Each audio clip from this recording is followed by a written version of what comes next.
Okay guys, I'm coming to you live from Belvedere Castle in New York City, Central Park. Right over the edge, right over where I'm pointing over there. You go over that hill there and that's Shakespeare in the Park, where they're going to do Coriolanus later this summer, and I'm going to go see. I was actually in that play a long time ago. Anyway, so I'm looking here at today's action. I had a whole lot of stuff that happened after I last left that little video as a preview, and I had to still watch the Riske match and the Maric match. And in between that, my team was getting to me, sending me a whole bunch of information on some stuff, and some of the people at London right now, actually two, were reporting injuries all over the place. So I started getting all these injury updates a little late. I mean, after, I would have liked it yesterday, but it's okay, whatever. So one thing I got right away was Barty in her back. And I had heard rumors about this anyway. I saw something about this a couple days ago, but anyway, then I heard my buddy say it, and then so I watched the match because I always, make sure to watch and make, I'm going to make the judgment myself as best as I can from what I'm seeing too. The other ones I got were Maric with also a back, and I guess to her ankle thing, but that was earlier, I think in Birmingham, and that's what she had that wrapped anyway, but I'm not sure yet about that. But anyway, and then I watched the match, and she obviously had a serious left leg issue. And then also Paire, which I guess has been going on for a couple of days, his left abdominal, because it looked like he bailed out at his match today, and I knew something was up. I thought it was in his legs or something. I didn't get to see it that fully, but yeah, no, it was his abdominal. So anyway, and there were a couple other reports, but I don't even want to get into them. They're more minor. I think maybe something with Mertens, but I can't remember now, but it doesn't really matter. So anyway, let's just go through what happened today quick. Nadal killed Sousa. Sousa's time was up. It wasn't just because Nadal's so good, but he is playing his best grass tennis of his life with his new aggressive style, but Sousa's just burnt out, and that was a huge win that he had to get there, so that's it, over Evans. Then we have Konta, as I said. Kvitova's just not informed, though. She took the first set, and I think Konta was feeling the pressure in front of the crowd and everything, and Kvitova's great, obviously, with her grass game, but she was really feeling it in her legs and her body in general. She hasn't played much. She's out of form. She just came back for Wimbledon, and when you first get back on the grass, you start to get sore and have body issues right away. That's why it's good to have a little warm-up, or at least a lot of practice on the grass before you come in.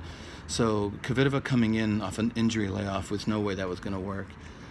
We also had Federer, an easy one over Berrettini. I said that. I know a bunch of people were like, oh, Berrettini. A lot of the commentators were looking that Berrettini was going to have a chance, but he was already showing serious body fatigue against Schwartzman. He's played a lot of grass tennis this year. It's not something he's used to.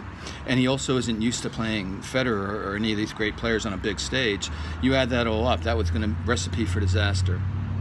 Serena, again, she's finding it. Here we go. I mean, Gorgas had a slight chance in that second set, and Navarro had no chance today. But it's going to be interesting against Riske. That's Serena's next opponent. That's going to be interesting. We'll talk about that in a minute. Halep over Goff. As I said, Goff was done. I mean, the week she had last week was ridiculous. The media attention is it seems like it's twice as much media attention that Williams got back in the day. And it's just the kind of age we're in right now. So everybody's flipping out. And Goff was flat as a door now. Can't blame her. I mean, she's 15. She had a heck of a Wimbledon.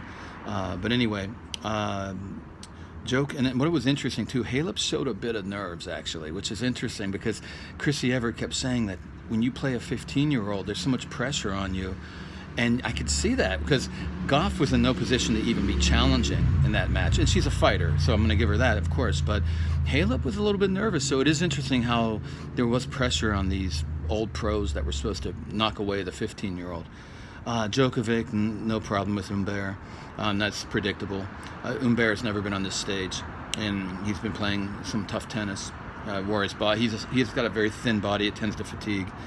Muchova, that was my big. I said I didn't say I would have taken Muchova with the points, maybe like that. I didn't know that she would actually win, but I knew that was going to be a tough one for Pliskova. So I'm not shocked at all. Watching Muchova back in qualifying in Wimbledon a couple of years ago, or last year actually, Really impressive. She was coming off injuries last year, but I knew that was going to be tough for Pliskova. And Nishikori, not surprising. Kukishkin has some body fatigue. Nishikori is feeling it in his body too. I mean, it doesn't take much these days for him to start having some wear and tear, and he always has wear and tear. So again, going against Roger, you don't want to have wear and tear. And Nishikori, he was a good win, but he's got some wear and tear. Goffin, Verdasco wore out finally. Knew that was coming, and Goffin's playing great again, or at least here on grass. My big pick, my other big one, Pella. After he lost the first 2 sets, watching him, I realized that I really underrated how much body fatigue he was going to. He had some body fatigue. I mean, he had some really tough matches coming in, much more court time and rallies than Raonic had. But Raonic isn't in form, and Pella actually is in form, and that form carried Pella through.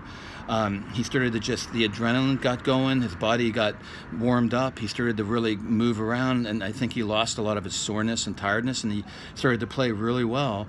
And Raonic kind of panicked a bit. I mean, not a lot, but he panicked a bit. He's not in form, and plus the grass is a little slower, though court 3 looked pretty quick still. There was a lot of green on the court still. So Raonic was using it to his advantage with his serve, but eventually, Pella's just in a lot better form. I mean, it's that simple. And he, if that would have went on another set or so, I think Raonic wins, because I think Pella was just about to poop out. But great match. I mean, again, great match by Pella. Not to take. He's really good on grass. Everybody keeps saying he's a clay guy. Remember, this is slower grass now, the way it is, the balls especially. And by the way, I had a really good shot, a video, like a 10-second video of the ball in the Federer match, on his last match actually, with Pui, coming through off the court and through, and it was a great visual with the felt. The ball looked like this big. It was a bunch of felt and a bunch of dirt and dead grass on it. It looked like it was that felt, that heavy felt they're using now that I'm talking about, that's slowing that ball down and making it pop, check and then sit up a little bit. And I ended up not sending it on Twitter, and I erased some videos, and I think I erased it. I'm looking for it still. I don't see if I can get it. I'll put it up. Anyways, what else do we have here? Ostrakova, another really good grass player, especially slow grass. And Mertens kind of pooped out at the end, and we may have some report on her coming in, but I'll put that in my notes for another time. Query. But Mertens might have just fatigued out a bit at the end. That's all. I'm not sure yet. Query, looking good. He's got some wear and tear in the body too. So that's the thing. He hasn't been playing. He had a big layoff like Kvitova, and it's going to be some wear and tear in the body. And now he's playing Rafa. He can beat Rafa on grass with his game. It's just how much wear and tear on the body, and will that, like, when you have the wear and tear and then the nerves come in, it becomes a bigger issue. If you're fully fit and the nerves come in, you maybe can handle it. So I'm not sure. Well, I would almost like to take Query with like a little bet, a lot of points. Still have Nadal winning, but Query with a lot of points to make this a challenge, like maybe 4 sets, maybe 5. I can't imagine he's going to pull this out, but it will be worth watching. And of course, if his body's really feeling it more than I think, kind of like Pella. I was a little off on Pella. Like if his body's really feeling it, then Query might be in trouble. Again, Pella was really feeling it in his body early on, but Raonic wasn't Nadal, and he's not in form like Nadal right now. Okay, and Zhang Shui, not real surprising there. A really tough, good 3-setter, but a weird scoreline. 6-4, 1-6, 6-2. I watched some of it. Yastremska was nervous, and it sort of fatigued out at the end. And Zhang Shui's been there, so she's ready to go. She's good on grass. Agut, no problem there. Paire again, the left abdominal, kind of bailed out at the end of that. He's been struggling with that. And then, of course, the last 2 matches I watched, again, Barty, I want to just say something about the Barty match, because she, in her interview, she's made no excuse, and she never does. If she gets an MTO, a medical timeout, she won't talk about it. Like, if people ask about it, she'll be like, I'm fine. I'm going to have a beer. I'll be fine. And God bless her, That's the way you should handle it, I think, as a player. And she's very positive. But she definitely was having some. I think I was told that, and now I think she was having stuff with her back. She's had stuff with her back in the last 2 years, coming and going. Nothing super major. Again, Riske played great. Again, she started off a little sluggish, just like the last match. I wouldn't say sluggish, but a little slow. She's feeling it in her body. How much? I think she has body or some body fatigue. I'm not sure how much. I'm not sure. We're going to find out against Serena. But it was enough that she had some slow starts, and then she got rolling and really got moving. And she's playing great. I mean, hitting really flat, attacking on returns, hitting good serves when she needs them. Very clutch, big time fighting, feeling great. She just feels great. She feels great on grass, and it looks it. And she feels better now than she ever has. But there were 2 times when Barty went up for overheads. Early in the match, she went up for an overhead and was so stiff, like hardly jumped up. You can check it out. Go. I can't show it because it might get copyrighted on me. So, but she went up and just barely could get up and just went like that and slammed it down at the bottom of the net. That looked like at least a stiff back, if not a sore back. And then another time later in the match, as she was having what I would call back fatigue going on, again, educated guessing here and also some sources, whatever, but the ball, this time she let it bounce again, and instead of taking it at its height like they usually do, she let it come down and hit a forehand. And when you see players do that, a lot of times there's something going on. It's not all the time. Sometimes it's strategic, but a lot of times they can't get up. And by seeing her, I wouldn't just say that off of one, but seeing her first one where she hit it into the bottom of the net, then seeing it again later in the match, and you could hear the grunting and the groaning more and more and more in her serve, and her ball toss was off a lot. After the beginning she was serving well. Then her ball toss went whack. Now people will say, oh, that's nerves and stuff. She's playing great right now. She's in great form. It wasn't nerves. There's something going on there. They asked her in the interview, and she goes, I was just missing. They said, is your right arm bothering you? She's like, no, I don't think it was her arm. I think it was the back. But she said, nope, I was just missing. But, she's not going to make an excuse, so that's it. But I think that's what was going on there. And again, Riske is playing great. So again, another type of player, not in as good a form. Barty could have maybe pulled it out, but not against this type of player right now in the form that she's in, not with the back situation happening. And then finally, Maric, it was pretty obvious. She had a left thigh abductor going up all the way into her left lower back. They were looking at her left lower back a little bit, and it was like the abductor, and it looked like the left thigh abductor, but whatever. The left leg, it was gone. She was limping around by the end, so that was why I was so shocked. I really didn't, and she showed some really good grass tennis while she was playing, in the beginning especially. Some drop shots, some variety. I love how Maric's developed her game lately. There was a tennis player I was hanging out with at US Open qualifying a few years ago, and Maric was still struggling to make her way up, and she was always hurt. She had back issues and other things. And I remember telling this player, I said, it wasn't a tennis player, but it was a friend of a tennis player. And I was saying to her, she was a tennis player too, but not on the pro circuit.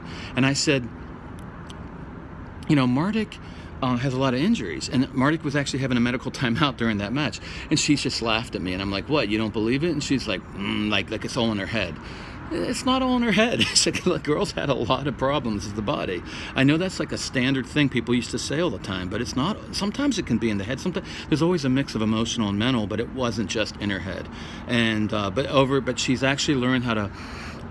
A lot of training stuff, the coaching, the scheduling, and just getting better emotionally, mentally, finding herself has all helped her not get injured as much. But she still gets injured. She still has a decent amount of injuries, some illnesses, respiratory stuff as well.